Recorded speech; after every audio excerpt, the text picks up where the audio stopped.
I stared at the two men standing beside the black Rolls-Royce. Their black tailored suits looked more expensive than my entire wardrobe. One of them opened the rear door. "Please. Our chairman is waiting." I looked around. "Are you sure you have the right person?" The older man smiled politely. "Mr. Tade Williams. Architect. Age 32. Graduated with first-class honors.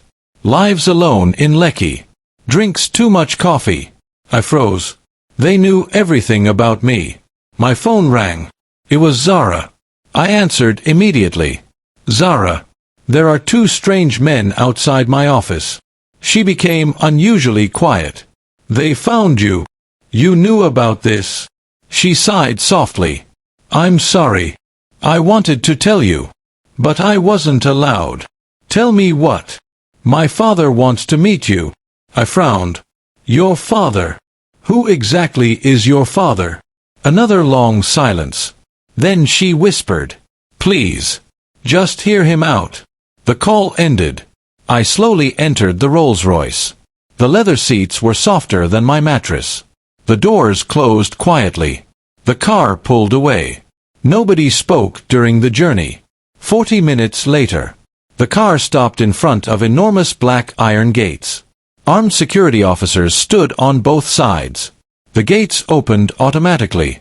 As we drove inside, my mouth slowly fell open. The mansion looked more like a presidential palace. Fountains danced across perfectly trimmed gardens. Luxury cars filled the massive driveway. Bentleys, Rolls-Royces, Ferraris. A private helicopter rested on a nearby landing pad.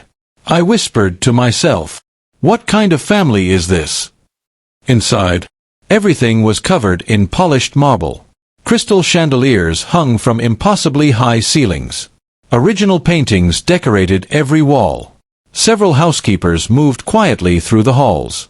One of the men stopped before two giant wooden doors. He knocked once. "They're here." A deep voice answered. "Send him in." The doors opened slowly. An elderly man with silver hair stood beside a floor-to-ceiling window overlooking Lagos. He wore a perfectly tailored navy blue suit. His presence alone filled the room. Without turning around, he spoke. "So, you're the young man who accidentally kissed my daughter." I swallowed nervously. "Sir, it wasn't planned." He slowly turned to face me. His sharp eyes studied every part of my face. Then, to my complete surprise, he smiled. "I know. I watched it happen." I blinked. "You watched it." "I have watched everything. The coffee, the chase, the interviews, the gala, the kiss." Nothing escaped his attention. He walked toward me. "My name is Raymond Adebayo. I built one of the largest business empires in Africa. Hotels, banks, airlines, real estate, technology. I can buy almost anything." He stopped directly in front of me. "But there is one thing I cannot buy." I looked at him. "What is that?" "My daughter's trust." He folded his hands behind his back. "For 5 years, every man who came near Zara wanted one thing: our family name, our influence, or my money." Then he looked straight into my eyes. "You ran away from her, made her laugh, argued with her, and kissed her by accident. For the first time in years, I saw my daughter genuinely happy." He paused, then dropped a sentence that changed everything. "I have a proposal for you. It will make you richer than you ever dreamed. But if you accept, your ordinary life will end forever." I stared at Raymond Adebayo, the most powerful businessman I had ever met. He remained completely calm, as though he already knew my answer. "I am listening." He nodded slowly. "I want you to continue pretending to date Zara." I frowned. "Pretending?" "Yes. The entire country already believes you're together. If you suddenly disappear, the media will become even more aggressive." I shook my head. "Sir, with respect, I don't think lying is the answer." A small smile appeared on his face. "Good. That is exactly why I chose you. I blinked. You tested me? For weeks. My people investigated your entire life. You have no criminal record. You have never cheated your clients. You still send money to your widowed mother every month. You even returned extra change to a supermarket cashier. I felt my ears becoming hot. You know all that? I know much more. He walked toward a large screen mounted on the wall. The screen came alive. Photographs filled it. Me graduating from university. Me working late at my office. Me helping an elderly man change a flat tire. Me buying food for a little boy on the roadside. He looked back at me. Money reveals character. It rarely creates it. He switched off the screen. I am 70 years old. I have spent my life building an empire. But one day, it will belong to Zara. My greatest fear is that the wrong man would destroy everything I built. I finally understood. This isn't about the media. He smiled. No, it never was. This is about my daughter. He walked to his desk, picked up a thin black folder, and placed it in front of me. Inside was a contract. If you agree, you will become a special architectural consultant for my companies. The salary alone will change your life. You will travel across Africa, lead projects worth billions, and work directly with me. I stared at the contract. It was everything I had dreamed about. Everything, except one sentence near the bottom. You must maintain the public relationship with Zara for 12 months. I looked up immediately. I can't sign this. Raymond didn't seem surprised. Why? Because relationships aren't business deals. They're real. He nodded slowly. Exactly. Which is why I don't want you to answer today. He closed the folder. I want you to answer with your heart, not your ambition. At that moment, the office doors opened. Zara walked inside. She looked directly at her father, then at me. I told you, he would never accept money for love. Raymond smiled proudly. I know. That is why I invited you here. He looked at both of us. What happens next will not be my decision. It will be yours. Zara slowly walked toward me. There was no crowd, no cameras, no reporters, just the two of us. For the first time, we weren't acting. She looked into my eyes, then quietly asked, if there were no cameras, no viral videos, no fake relationship, no billionaire father, would you still want to know me? I opened my mouth, but no words came out, because for the first time since the coffee accident, I realized something that terrified me. I wasn't pretending anymore. I looked into Zara's eyes. For the first time, I wasn't thinking about the cameras, the headlines, or her father's wealth. I was thinking about her. I smiled softly. Her eyes widened. What? I would still want to know you. A gentle smile slowly appeared on her face. Not the confident smile she showed the public. A real one. Warm, quiet, honest. Raymond watched us silently, then cleared his throat. I believe my work here is done. He walked toward the door. Before leaving, he turned around. Tade, never fall in love with my money. If you ever love my daughter, love the woman, not the empire. Then he disappeared, leaving the two of us alone. Neither of us spoke for several seconds. Finally, Zara laughed. So, what happens now? I shrugged. I honestly have no idea. She smiled. How about we start with lunch? You mean a real lunch? She nodded. No cameras, no reporters, no pretending. I smiled. I'd like that. An hour later, we sat at a quiet restaurant overlooking the Lagos Lagoon. For the first time, we talked like ordinary people. She told me how lonely it felt growing up as the daughter of one of Africa's richest businessmen. How every friendship came with questions. How every compliment carried hidden motives. How she had stopped trusting people years ago. I told her about my mother, my dreams of becoming one of Nigeria's greatest architects, the tiny apartment I still lived in, the sleepless nights, the rejected job applications, the projects I almost gave up on. She listened carefully. Not once did she interrupt. When I finished, She smiled. I like this version of you. What version? The one who isn't trying to impress anyone.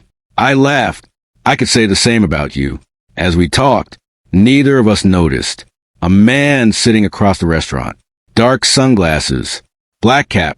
Phone raised slightly above the table. He wasn't eating. He wasn't drinking. He was recording us. Every smile. Every laugh. Every moment. The video was sent before we even left the restaurant. Not to the media. Not to bloggers. But to one person. A woman sitting inside a luxurious penthouse. She watched the video without blinking, then slowly placed her glass of champagne on the table. She smiled. So, she's finally falling in love. The woman stood, walked toward the giant window overlooking Lagos, then spoke quietly. Call everyone. It's time. We take back what belongs to our family. Her assistant hesitated. Ma'am, what about Mr. Raymond? She smiled coldly. Raymond Adebayo has forgotten that every empire has enemies. She picked up an old framed photograph from the shelf. In it, a much younger Raymond stood beside another wealthy family. Standing between them was a little girl, the same age as Zara. The woman's finger rested on the child's face. Then she whispered, "You stole everything from us. Now, I'm taking everything from you, including your daughter." The following morning, I woke up smiling. For the first time in years. It wasn't because of work, or money, or success. It was because I couldn't stop thinking about Zara. Before I could get out of bed, my phone vibrated. A message from her. "Good morning, architect. Don't be late today." I smiled, then replied, "Only if nobody throws coffee at me." 3 laughing emojis appeared almost immediately. I laughed to myself. Just 24 hours ago, we had been strangers. Now, talking to her felt effortless. Meanwhile, across Lagos, inside a luxurious penthouse overlooking the Atlantic Ocean, the woman from the previous night stood before a wall covered with photographs. Every picture was connected by red strings. Raymond Adebayo, Zara, board members, lawyers, company executives, business partners. And now, a new photograph had been added. Mine. She picked it up, studied my face, then smiled coldly. "So, you're the distraction." She handed the photograph to her assistant. "Find everything about him. I want his past, his family, his friends, his weaknesses. If he has the secrets, I want them." The assistant nodded. "And if he doesn't?" She smiled. "Then we'll create one, across the city." Raymond was already waiting inside the boardroom of Adebayo Global Holdings. 12 directors sat around the long, polished table. No one spoke, until Raymond finally broke the silence. "She's back." The room became completely silent. One elderly director frowned. "Are you certain?" Raymond nodded. The surveillance team confirmed it. Another executive swallowed nervously. "We thought she disappeared years ago." "So did I." He placed an old newspaper on the table. The headline read, "Adebayo Group acquires Adekana Holdings." 20 years earlier, it had been the biggest business acquisition in Nigerian history. But only a handful of people knew the truth. It had destroyed another powerful family. One director whispered, "If she tells the public what really happened, our reputation is finished." Raymond looked out the window. "No, our reputation isn't what worries me." He turned back toward the board. "My daughter is..." At that exact moment, I arrived at Zara's office. She walked toward me with a warm smile. "I've got a surprise." "What is it?" She held up 2 helmets. "My motorcycle." I stared at her. "You ride a bike?" She grinned. "My father hates it, so naturally, I love it." 10 minutes later, we were riding along the coastal highway. The ocean breeze rushed past us. For the first time in months, I forgot every problem in my life. Neither of us noticed. The black SUV following us from a distance. Inside, a man spoke into a small earpiece. "They've left the city?" The woman's voice came through immediately. "Good. Phase 1 begins now." The SUV accelerated. closing the distance between us. Very quickly, black SUV closed the distance. Fast. Too fast. I looked into the side mirror. They're getting closer. Zara glanced back briefly, probably just impatient. The SUV suddenly swerved. Its front bumper struck the back of the motorcycle. Hard. The bike shook violently. My heart stopped. Zara, hold it steady. She tightened her grip. I've got it. The SUV hit us again. This time even harder. People nearby began honking. Drivers slowed down. Someone shouted. They're trying to knock them down. The motorcycle began sliding toward the edge of the road. Without thinking, I wrapped my arms around Zara. Jump. The motorcycle crashed into the roadside barrier. Metal scraped against concrete. Sparks flew into the air. We rolled across the grass beside the highway. Everything became silent. For a few seconds, I couldn't hear anything except my own heartbeat. Tade. I opened my eyes. Zara was kneeling beside me. Her hands were shaking. Blood trickled down her forehead, but she was alive. I quickly checked her arms. Her legs. Are you hurt? She forced a smile. I should be asking you that. A crowd rushed toward us. Someone called an ambulance. Another person pointed down the road. The SUV. It's driving away. An elderly man stepped forward. I saw everything. That wasn't an accident. Before I could respond, police sirens echoed in the distance. The SUV disappeared into traffic. 20 minutes later, we arrived at a private hospital. The doctor finished examining us. You're both very lucky. Only minor injuries.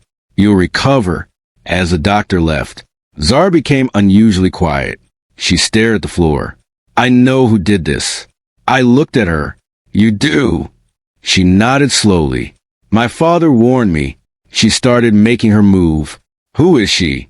Before Zara could answer, the hospital room door opened. Raymond Adebayo walked in. For the first time since I met him, he looked afraid. He walked straight to Zara, placed both hands on her shoulders, then hugged her tightly. I'm sorry. I should have protected you sooner. Zara looked up. You knew she would come after me. Raymond closed his eyes. Yes. And now she knows about Tade. I frowned. What exactly is going on? Raymond looked at both of us, then slowly sat down. There's something I should have told Zara years ago. He took a deep breath. 20 years ago, I didn't just build my company. I destroyed another family to do it. The room fell completely silent. Raymond lowered his head. And the woman hunting us isn't just my enemy. She's Zara's half-sister. Neither of us moved. Neither of us spoke. Because everything we thought we knew had just changed forever.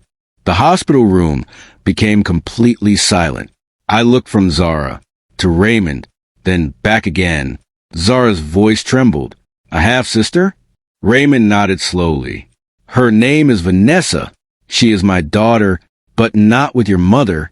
Zara closed her eyes. So everything she said was true. Raymond lowered his head. I made mistakes. Terrible mistakes. I spent years trying to correct them. But some wounds never heal. He took a deep breath. When I acquired Adekunle Holdings, the company was already collapsing. I offered to save it. But pride destroyed every negotiation. The business failed. The family blamed me. Vanessa lost everything. Her home, her reputation, the life she believed belonged to her. Zara looked at him. Why didn't you tell me? Because I wanted you to grow up without carrying my mistakes. Before anyone could speak again, the hospital television suddenly switched to breaking news. The reporter spoke urgently. We have just received confirmation that police have arrested the suspects involved in yesterday's attempted attack. Security camera footage filled the screen. The black SUV, the driver, the passengers. Then another image appeared. Vanessa being escorted into police custody. The reporter continued. Authorities say the attack was planned as part of an attempt to intimidate the Adebayo family. Raymond quietly sat down. For the first time, he looked like an ordinary father, not one of Africa's most powerful businessmen. A week later, the investigation was complete. Vanessa confessed. She admitted she wanted Raymond to experience the same pain she had carried for 20 years. She apologized to Zara, not because she hated her, but because revenge had blinded her. The courts would decide her punishment, but the cycle of hatred had finally ended. Months passed. Life slowly became peaceful again. The media eventually lost interest. The cameras disappeared. The headlines stopped. For the first time since the coffee accident, Zara and I could simply be ourselves. One Saturday evening, we returned to the exact street where we first met. The same coffee shop, the same busy road, the same laughter echoing through Victoria Island. Zara smiled. You know, you never replaced my dress. I laughed. I was hoping you'd forgotten. She folded her arms. I never forget. I reached into my bag, pulled out a neatly wrapped box. She opened it carefully. Inside was a beautiful custom-made white designer dress, made by one of Nigeria's finest fashion designers. Tears filled her eyes. You remembered. I remembered everything. She smiled. Even the coffee? Especially the coffee. She laughed, then looked at me. So, is this your way of saying sorry? I shook my head. No. I slowly knelt on one knee. The entire street became quiet. People stopped walking. Some recognized us immediately. Phones came out again. But this time, none of it mattered. I opened a small velvet box. Inside was a simple, elegant ring. Not the most expensive ring in Lagos, but one I had bought with my own hard-earned money. I looked into her eyes. The first time I met you, I ruined your dress. The second time, I accidentally kissed you. Somewhere between those moments, you became the best part of my life. I don't want another fake relationship. I don't want another performance. I just want you, Zara Adebayo. Will you marry me? Tears rolled down her cheeks. She laughed through them, then nodded. Yes, yes, 1,000 times yes. The crowd erupted into applause. Someone shouted, "This wedding better be live-streamed." Everyone laughed. I slipped the ring onto her finger. She pulled me into a hug, then kissed me. This time, there were no accidents, no reporters, no pretending, only love. 9 months later, their wedding became one of the most celebrated events in Nigeria. Architects, business leaders, friends, family, and ordinary people who had followed their story from the beginning gathered to celebrate. Raymond stood to give a speech. He smiled at the couple, then raised his glass. I spent my life believing great buildings were the strongest things a man could create, but I was wrong.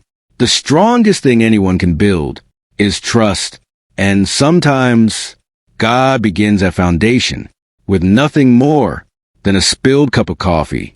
The end.